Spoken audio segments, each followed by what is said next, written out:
They call it the Fresco of the Lyonnais, a giant mural depicting some of the figures, writers, politicians, chefs, who've made their name here.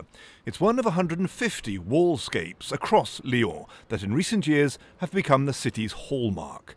With monumental frescoes like this one, Lyon is already recognized around the world as the capital for outdoor wall painting.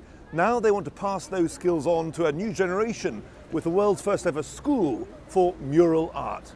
Donc on se comporte exactement de la même manière. École Cité has just opened with its first intake of 30 students, several of them from China, where, according to the school's management, city authorities in Shanghai and elsewhere want to train up thousands of mural artists. One of the trainees is Yu Gozheng from the coastal province of Shandong. In China, we don't have much outdoor mural art. It's only done indoors. So I think there's a lot of need for people to do this job, and that's why I chose it. Students learn the techniques with up-close exposure to some of the murals that have made Lyon's reputation.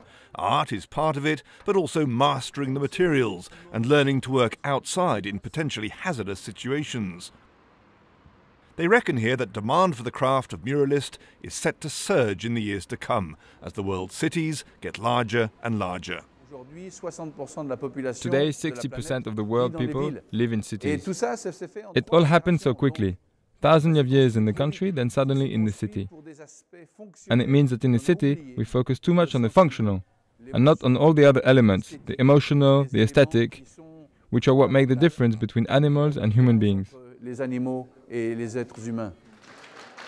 A book signing for a work on Lyon's latest mural, the Centenary Wall, which commemorates the last 100 years in one city neighbourhood. Mural art, says the author, puts colour into the city and into the eyes of the inhabitants.